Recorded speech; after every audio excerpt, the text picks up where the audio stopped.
So it's nighttime. It's pretty nice outside right now, I must say, to a lot of people out there. And I really wish that I could show you guys visuals so you guys can kind of understand what's about to happen here. It's actually quite beautiful outside, and so I figured I would come sit outside and record this. The only downside to it is, of course, you have to deal with all the noises around the neighborhood and stuff like that. So, yeah, my audio episodes or my audio casts are just it's just me. It's just the way I like to do things. So, oh well. And in this one, I know that people are going to be like, "Oh, it's the Pixel guy coming out of left field to just rain and shit on our good stuff that we had with the Apple event." And it's actually nothing like that, but it is something that I do want to kind of just like address the community. And I know I'm not the only one that asked this question to the tech community. There are other people that have been asking this question, I would like to say, but this is a question that I'm going to ask. And it has to do with the 60 hertz refresh. And I see people talking about it. And you know what? Like, it doesn't surprise me that the community gives Apple a pass. Apple always gets a pass. So it doesn't frustrate me to know that people are absolutely okay if the iPhones, the new ones, are going to be 60 hertz refresh only. It doesn't rain on my parade. Okay. But to those people out there trying to justify this, literally trying to justify the newest iPhones soon to be released having 60 hertz refresh, yet a whole plethora of people wanted to shit on the Pixel 6a for having a 60 hertz refresh. I think that is an odd yet kind of an unexpected move.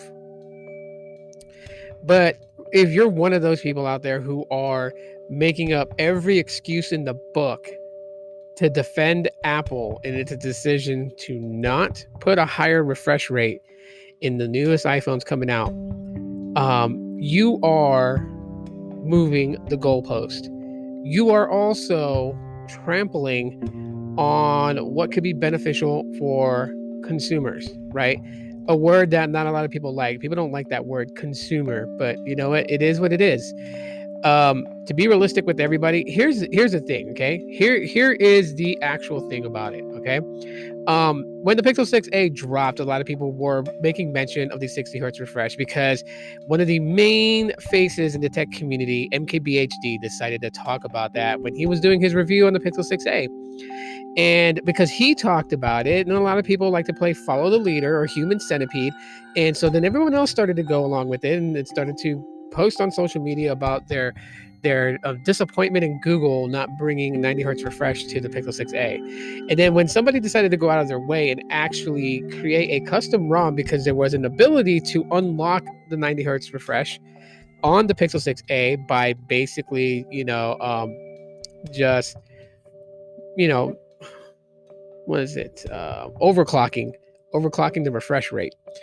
Then people started saying, "Oh, well, the Google Pixel 6a can do it with this custom ROM flashed on it. With all the settings changed, you have 90 hertz refresh. You overclock the refresh rate. So Google's just being a bunch of meanies, and they could have done this." Okay, so why isn't Apple being held to the same standards? That's the question that I myself and several other people in the tech community are asking. And it's not because that we hate Apple products or we have this big, just illness towards Apple. Because I will tell you right now, I watched the event. I seen with the iPhone 14 Pro and the Pro Max, the little island little cutouts on the display, and how Apple was able to utilize that for like notifications and for like they just added a whole bunch of things to kind of make that little pill-shaped cutout useful rather than it just taking up screen real estate by having part of it cut out for the Face ID and camera, selfie cam. I thought that was a very unique thing. And I do believe that there's going to be other OEMs on the Android side that is definitely going to copy that in some form or fashion. So this is going to be something that Apple does that other OEMs are going to copy. We know this, okay? So I have nothing really against Apple to that extent. Yes, I'm a Pixel fanboy, go ahead and hit, and hit it on the head, for those people who are going to deflect. Because in my opinion, when I'm sitting here having an actual discussion and trying to create discussion by saying things of what I'm thinking logically and emotionally, and if somebody else has got to go resort to something as like, oh, Pixel fanboy coming to the defense of Pixels, you know what? Like, you lost ground right there, in my opinion, no matter what. I don't sit and like have immature debates on Twitter. Like, I'm seeing stuff go down, but um and like a very good friend of mine likes to use this terminology, you got to call a spade, and that right there should tell you who it is if you are actually a fan of him. um it is, in my thought, it is a legitimate question to ask. Why is it that Apple gets a pass on things, but Google gets slammed hard for the littlest things? First of all, in my opinion, the refresh rate does not make the user experience of the phone like excellent or terrible. Okay, that is one of the very minor things to look at when you're looking at using a smartphone, is the refresh rate. Okay, and you know what? And I'm saying this out of sarcasm, but at the same time, I'm kind of proving a point. Like, certain things like going through Twitter, going through Facebook, no one really cares about the refresh rate on those things. You know what I mean? It's social media, right? Um, the only time that you're really ever going to see or have some sort of benefit to it is, in your gameplay. If your device is able to like do like 120 hertz refresh, or 90 hertz refresh, right? Then the gaming experience is going to be slightly good. And you shouldn't have like, like, you'll see the smoothness in it. I know this because I played several games on the device that had a higher refresh rate than 60 hertz refresh, and I can see the differences in that. Watching movies and videos with a higher refresh rate, you can see the differences in that. Going through social media, you really don't see that often. And there are some smartphones that tout having 120 hertz refresh rate by having some sort of smart system set in place that actually downscales it for when it's not absolutely needed to use that. And so, to be quite honest with everybody, it just doesn't make sense to be fully in this whole mode of chastising and crucifying the Google Pixel 6a that does a lot of things good. And what I mean good is even going as breaking that barrier. Okay. And I've stated this before, and I'll reiterate myself here. But with the Pixel 6a, and the differences between that and the previous A series is that you're getting the same chipset that is in the 6 and the 6 Pro. So they've gotten into that mode. Like, everyone likes to praise Apple with their iPhone Pro series, their regular iPhone series, and then the SE series, and the SE series getting their flagship chipset because Apple makes theirs in-house. Google makes theirs in-house now, which is something that I feel like is a good thing. And by the way, there will be a discussion about this on Sneed's channel this Friday. So be on the lookout for that. I'm actually going to be a guest on there to kind of give my insight about this whole Qualcomm chip versus Tensor. And, so you have to stay tuned for that. But yeah, the Pixel 6a has the Tensor chip, the same as the 6 and the 6 Pro. It does it. Yeah, it's like if Google does something that Apple has done, it just seems that people tend to look at it and give a lot of negativity and hate towards it. And I don't understand why. This is one of the things, and I think this is one of the major turnoffs in the tech space. Okay, but I'm gonna call it out for what I see. It really don't care if I piss people off or if people don't want to talk to me anymore or whatever. Like, my days of being too concerned about the entire community and what they think of me, I don't really care because I really wasn't fully accepted into that community. There's only a handful of people in the tech space on YouTube that actually like invited me in, and I'm not going to start naming them because they know who they are. I don't have to name them.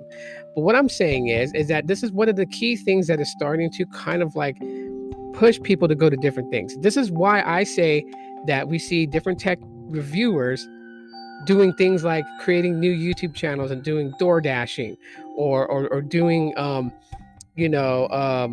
what is it, going thrift store shopping and stuff like that. Like they're doing things outside of the tech space. And let's just chalk it up to what it is. It can get pretty toxic, especially when it comes down to this. It's like the days of was before iOS versus Android, Nexus versus iPhone. Like those days back then, they actually used to mean something when we had these types of debates because people would just challenge the other side based upon what the product was able to do. And that was a good thing because it inspired these companies to continue to push forward to be very competitive. But these days, it's all about being a little bit of, just it's just full toxicity mode. It's all about being toxic. It's just like they want to go in and it's about handing out passes like, oh, 60 hertz refresh on the new iPhone, you get a pass, don't worry about it. We're not going to go and pressure you guys to put in a higher refresh rate display on your latest devices when we demanded this out of Google with a mid-range device, a $449 device, the Pixel 6a, caught so much flack because it didn't have the 90 hertz refresh or 120 hertz refresh. And then the same could be thrown around, about other devices out there. There are a lot of excuses that I hear a lot of. Oh, Samsung can do it with the mid-ranger at the same price range, so Google should have been able to do it. Well, what's the excuse for Apple? You're gonna define that Apple's, justified to charge a near $1,000 price for a device that doesn't have a higher refresh rate than 60 hertz because of what material? Because of the camera? Because of the iOS software features? Like, again, this is what I'm talking about. Like these things are going to be said in debates. Mark my words and watch those social platforms you're on closely that are going to have this debate when people bring up the Pixel 6a and the refresh rate versus the newer iPhones. You're going to see all these different excuses. Oh, well, it costs $800, $900 because you're getting a premium body build. You're getting this new thing with iOS 16 or like Apple only builds the premium devices. They don't do cheap phones. Like all these excuses are going to be dropped out to defend the reason why Apple did not put a higher refresh rate in that device. But Google gets crapped on for not doing it with their mid-range device. And I'm not saying this to say that Apple needs to put in a higher refresh rate, because I can care less about a higher refresh rate when it comes to the full user experience of a smartphone.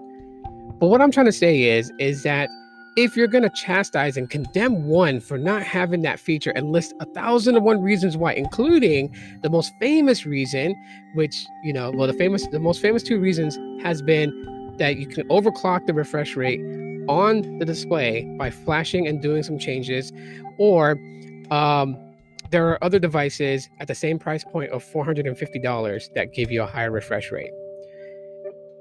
Those are the most two popular comebacks when it comes to people wanting to crap all over the Pixel 6a. But the defense for the Apple iPhones that I'm seeing, it all circulates around being a premium phone, premium material, premium build, premium.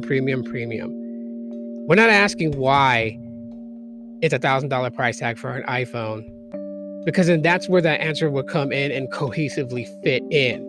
We're not asking about build material. What we're saying is that if you're going to expect and demand this type of thing out of a $450 phone and name 1,001 reasons why the Pixel 6a should have had a 60 hertz refresh. Oh no, that's not 60 hertz. Excuse me. Haha, laugh right there. 90 hertz or higher refresh rate. If that's the demand out of the Google Pixel phones, then demand the same shit out of an iPhone. I'm just saying.